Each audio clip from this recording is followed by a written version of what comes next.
whoever survives at the end of this, it will show who really is in charge. And so Keir Starmer's got a difficult balancing act. I think, obviously, he's shot as a leader anyway. Hello and welcome to the Daily Expresso. I'm delighted to be in the studio with our deputy editor, Sam Lister. Hello, Steph. How are you? Hello. Let's go straight into it, Sam. Reeves and Miliband are on a collision course. They're fighting like rats in a sack, Steph. I'm not going to lie. It's entertaining to watch from the outside, but it's not good for this country. The problem is they're rowing about drilling in the North Sea. We've got these two gas fields that need new permissions. Rachel Reeves has now gone public. She said that she thinks the projects should go ahead. And now it's a bit of a standoff between the two. Who's more important, the Chancellor or the Energy Secretary? I think this is a real test of who actually runs the country now. We know at PMQs last week, we discussed it last week, didn't we? How Keir Starmer, he just effectively said, no, there's nothing to do with me, Ed Miliband's the man in charge. And so we've got a really weak Chancellor. She has no leverage in this government anymore. She's there simply to take the flak for Keir Starmer. She is his flat jacket, and so she has no political power. She's got no currency left within the party. She's got no political capital in the country. Ed Miliband is an eco-zealot. He's getting more radical the older he gets, by his own admission. Whoever survives at the end of this, it will show who really is in charge. I guess from the Treasury's perspective, there's obviously tax revenue and jobs to be gained. Well, that's the funny thing for me, Steph. The Chancellor, it seems, has finally, 2 years into the job, realised that creating jobs is a good thing. And we know because obviously when she came in, after she schmoozed all these business leaders for years, the scrambled egg and smoked salmon circuit, she was going for breakfast in the city. All the I like the sound of that. Yeah, it's very swanky, and they were all like, "Oh, Rachel Reeves, she's great. She's going to be a safe pair of hands." That was she spent years touring all the big retail companies, all the big city firms, speaking to all the kind of big leaders, wooing them. Labour, you can trust Labour with the economy. The minute she gets in, all the promises about tax she spoke with a forked tongue, let's put it that way. She promised one thing at the election, she's delivered another thing since. And then, to just cap it all off, impose a jobs tax. The jobs tax has been the thing that's crippled this country more than anything. That is entirely down to Rachel Reeves. So I do think it's a bit rich that she suddenly had this kind of light bulb moment. Wow, jobs is a great thing. Drilling in the North Sea is a great thing. She suddenly had this kind of Damascene conversion. I think it's a little too late from the Chancellor, but obviously on this occasion she is in the right. It's just a shame she didn't have this approach for the last 2 years. What do you think's stopping the government from accepting new licences now? Is it that you called Miliband an eco-zealot? Is he trying to get Labour left on board?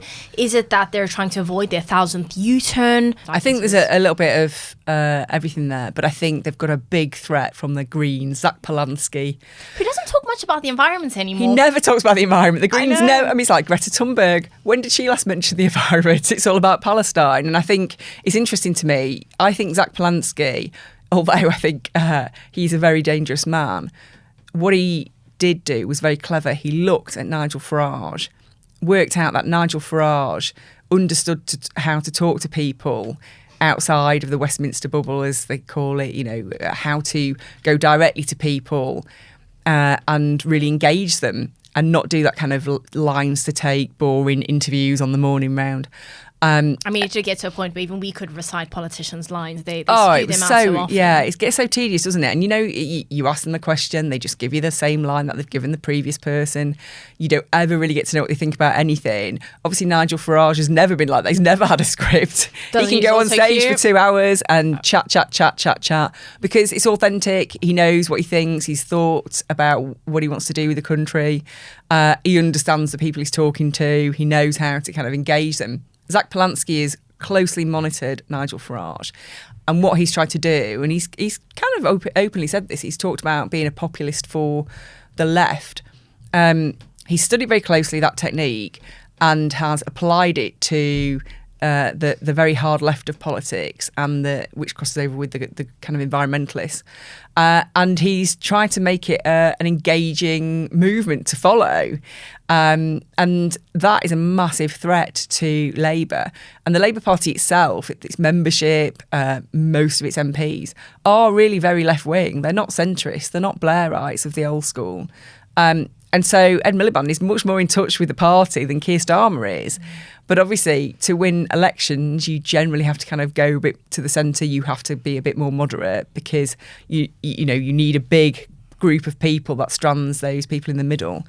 And so Keir Starmer's got a difficult balancing act, because how does he fend off that threat from Reform and from the Greens and come up with an appealing vision for the country? I mean, I think obviously he's shot as a leader anyway, but the party will have to have these big kind of conversations with itself about what direction it's going to go in the next few years.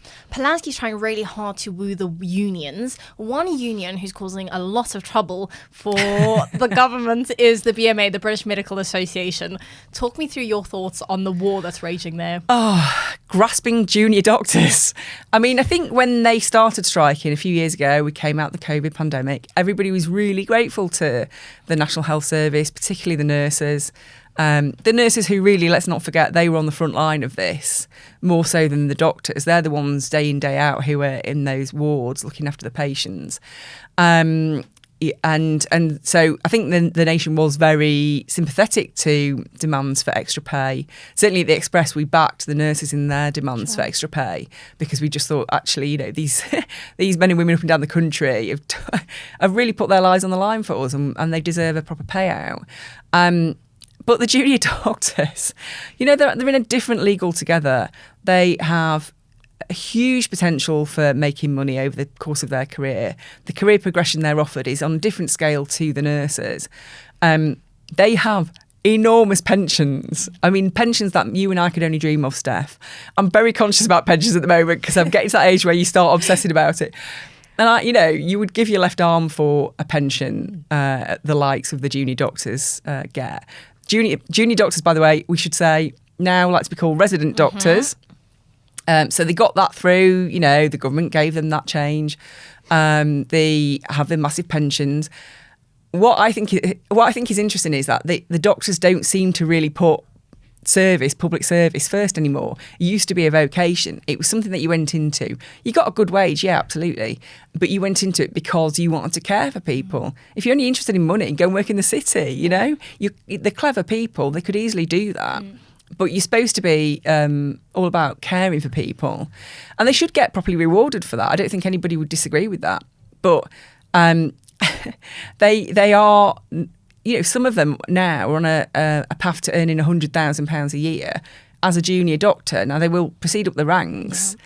So, they're only going to earn more and more. They're still fairly early on in their careers.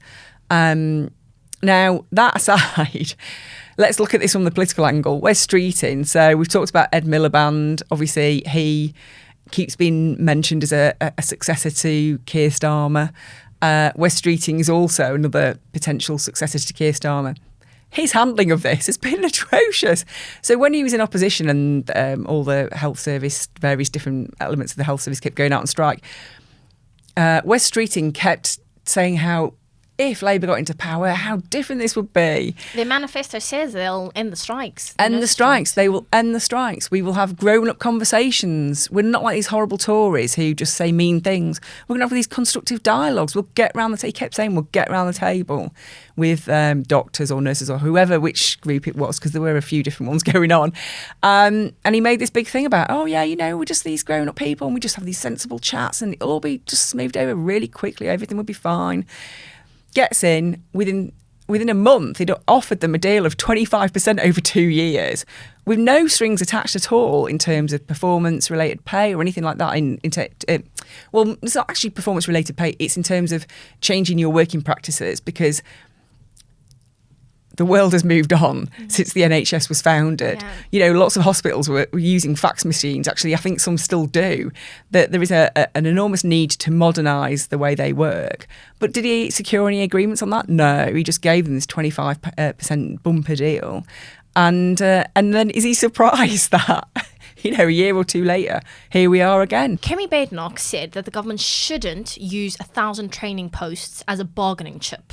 Do you think that's right or wrong? I think that's fair, because actually what's happened here is Keir Starmer has said, he's waded in on this. He wrote a big piece about, I'm not giving these 1,000 training places for junior doctors. And gave them a 48-hour deadline. Yeah, unless you kind of resolve this.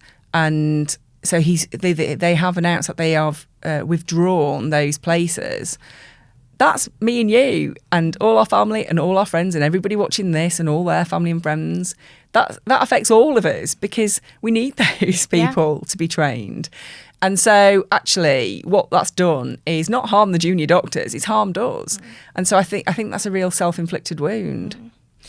Well, speaking of Starmer, Parliament's in recess. It is. And it sounds like he might be heading off for a holiday. What do you think? Now, I have consistently over the years been very pro. I used to work in Parliament, where you're obviously working now. I'm very pro leaders taking holidays. I think you can see them getting frazzled. You can see them getting burnt out. That's when bad decisions are made. People do need a break. We all need a break. That said, Keir Starmer's quite notorious for being very Monday to Friday with an hour for lunch. I mean, there's been 2 occasions where briefings have gone out into various publications saying you can't get hold of him after Friday afternoon until Monday morning. I mean, that's not if my boss rings me on a Saturday, I pick up, and if you're Prime Minister and your staff are trying to get hold of you. And we're in a global conflict. Yeah. I mean, we're not in a great place, are we, Steph, globally? No, I guess we're not. I mean, the thing is that they are always kind of, if there is a big crisis, they will always be contactable. But I do think he has this very kind of rigid work-life balance, which is not conducive with being Prime Minister. I think fine when you're Director of Public Prosecutions. Let's not forget, by the way, he used to have his own private chauffeur, get picked up in the morning, get dropped off at work, Nice. Do your law till 4 o'clock and then go off and do whatever you're doing. Running the country isn't quite that conducive to a really nice work-life balance, but you only do it for a few years, and when you're there you should be fully present. But I do think holidays generally are a good thing for leaders. Well, if any of his rivals have anything to do with it, then he won't be in number 10 too long anyways. Thank you so much, Sam. Pleasure. And thank you so much to you at home. Please do like, share, subscribe and hit the hype button. We will see you back here next week.